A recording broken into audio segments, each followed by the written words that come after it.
Hello students, I am Ravi Kumar from KV CRPF Mokama. आज हम लोग हिस्ट्री का first chapter rise of nationalism in Europe में हम लोग नेक्स्ट पॉइंट पढ़ेंगे the extreme case of Britain, यानी जो ब्रिटेन की क्या क्या है उसके बारे में हम लोग जानेंगे। तो इसके पहले हम लोग जाने थे क्या, इसके पहले ब्रिटेन के पहले हम लोग जर्मनी और इटली के यूनिफिकेशन किस तरह से किया गया उसके बारे में जाने।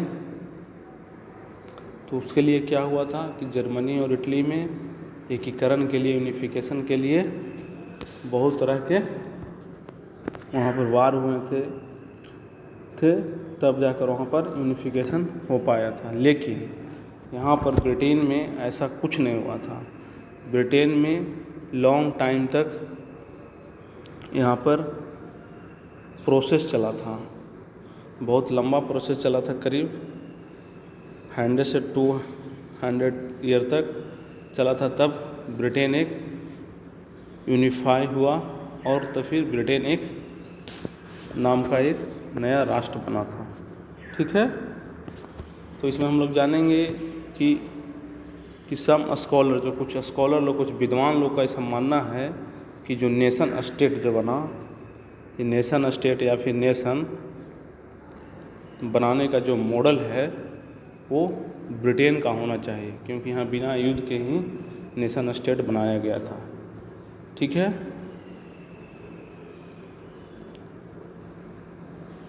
इसमें क्या हुआ था कि नेशन स्टेट, ब्रिटेन में नेशन स्टेट के बनाने की जो प्रोसेस था वह कोई एक सडन रूप से नहीं रिवोल्यूशन हुआ था, अचानक रिवोल्यूशन नहीं हुआ था, बल्कि वहाँ पर एक लंबा प्रोसेस, लॉन्ग प्रोसेस चला था, तब नेशन स्टेट बना था। ठीक है,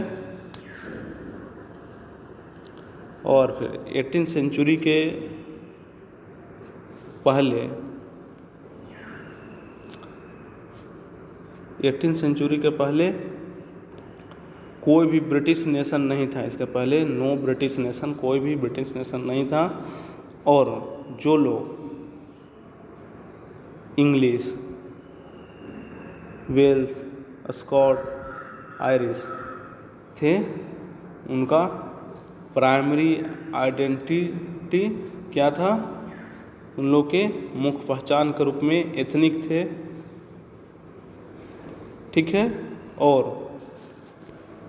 जितने भी एथनिक ग्रुप था उनका अपना एक कल्चरल एंड पॉलिटिकल ट्रेडिशन था, उसका सांस्कृतिक और राजनीतिक परंपरा थी एथनिक ग्रुप का जो।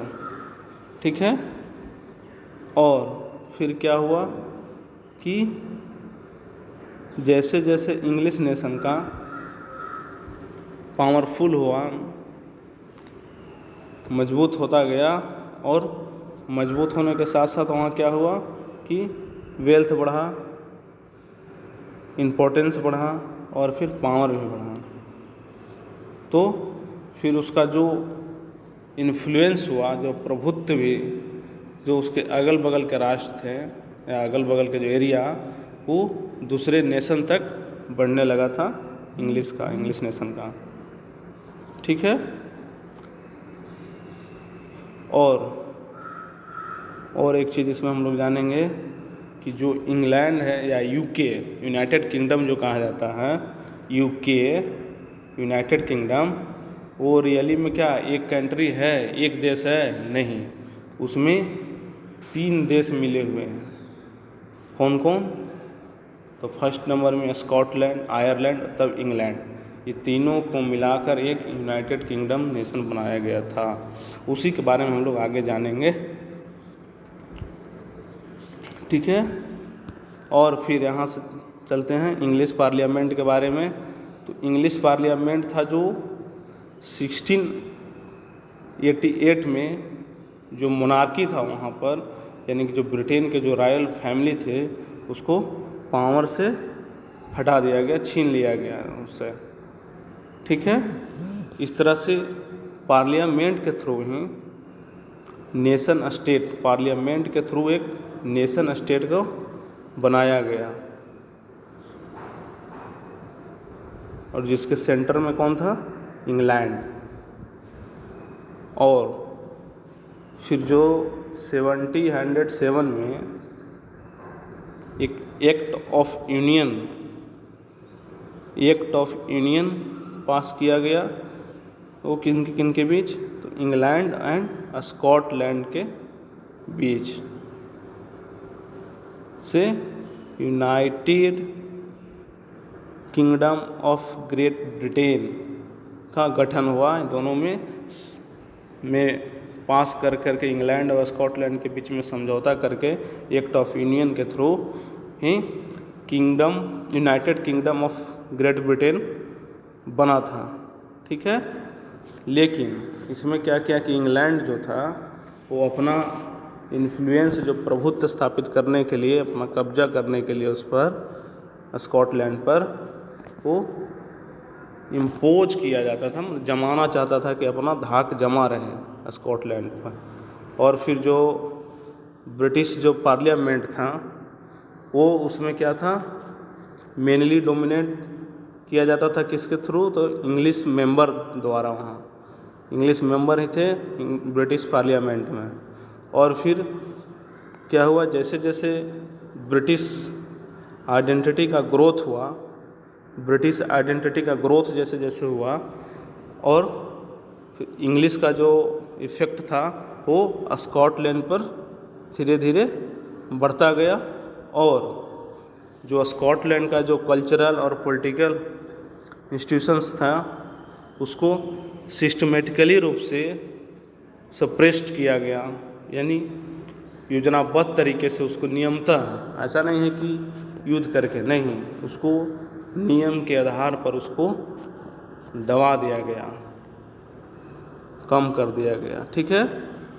और फिर दो कैथोलिक लोग थे,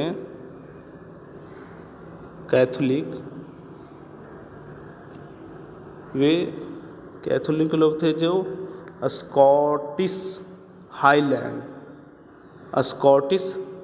में रहते थे, और उनको काफ़ी ज़्यादा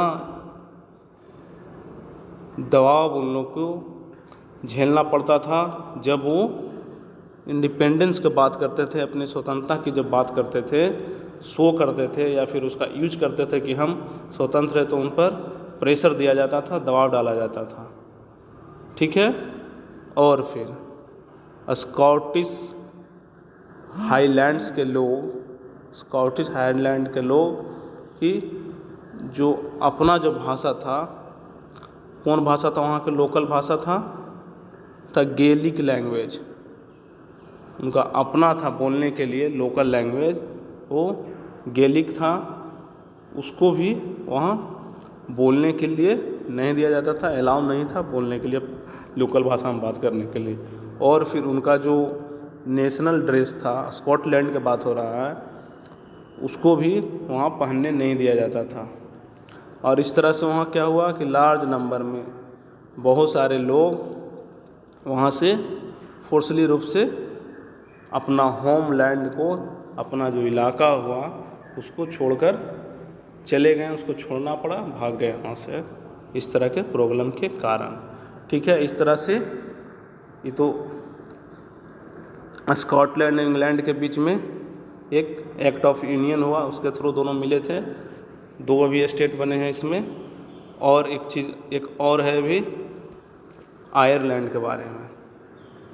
आयरलैंड भी इसी तरह से स्कॉटलैंड की तरह भी, वहाँ भी सिमिलर फैक्ट इसी तरह से हुआ और दोनों मिले थे। ठीक है। और आयरलैंड में क्या था कि कैथोलिक और प्रो स्टेट के लोग, कैथोलिक और प्रो स्टेट के रूप में उन लोग डीपली रूप से डिवाइडेड थे, बहुत अधिक रूप से 2 गुट में इन लोग बटे हुए थे, कैथोलिक और प्रो स्टेट। ठीक है। कैथोलिक और प्रो स्टेट रूप में डिवाइड थे। और फिर इंग्लिश जो क्या किया अंग्रेज लोग कि कि आयरलैंड के जो प्रोटो स्टेट्स को हेल्प किया कैथलिक कंट्री पर अपना इन्फ्लुएंस बढ़ाने के लिए। कैथलिक क्योंकि वहाँ की कैथलिक की जो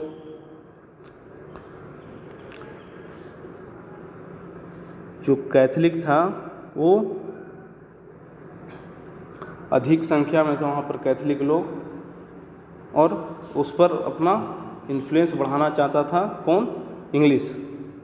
इसलिए वो प्रोटेस्टेंट को हेल्प किया।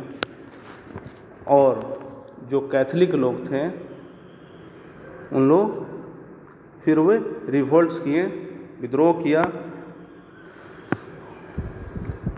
करते थे। तो ये जो ब्रिटिश डोमिनेंस थे के खिलाफ, और फिर उसे क्या किया जाता था? उसको सुप्रेस्ट कर दिया जाता था, दबा दिया जाता था। कैथलिक लोग अगर विरोध भी करते थे तो उन लोग को दबा दिया जाता था। इस तरह से फिर 1798 में एक था वहाँ की आयरलैंड का वोल्फटोन नाम के आदमी था। वोल्फटोन ने किसके साथ मिला था? वोल्फटोन ने एक रिवोल्ट किया था, वह अपने यूनाइटेड आयरिशमैन के साथ मिला था, लेकिन इस रिवोल्ट को भी वहाँ दबा दिया गया। फिर इसके बाद 1801 में यूनाइटेड किंगडम में आयरलैंड को फोर्सली रूप से उसमें मिला दिया गया। देखिए, आयरलैंड को भी अब यूनाइटेड किंगडम में मिला लिया गया। और फिर इस तरह से क्या हुआ? वहाँ पर एक न्यू ब्रिटिश नेशन का निर्माण हुआ, उन्हें बना न्यू ब्रिटिश नेशन। और इस न्यू ब्रिटिश नेशन में सिर्फ क्या था? इस पर ज़्यादा प्रभावित था इंग्लिश कल्चर।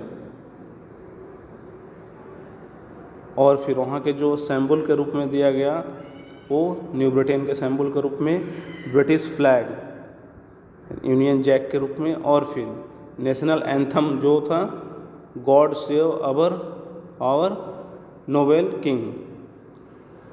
और फिर इंग्लैंड के जो ये सब जितना भी थे सिंबल, वो इंग्लैंड के जो कल्चर थे उससे प्रभावित था ये। ठीक है। फिर इंग्लिश लैंग्वेज को वहाँ प्रमोट किया गया। और इस तरह से जो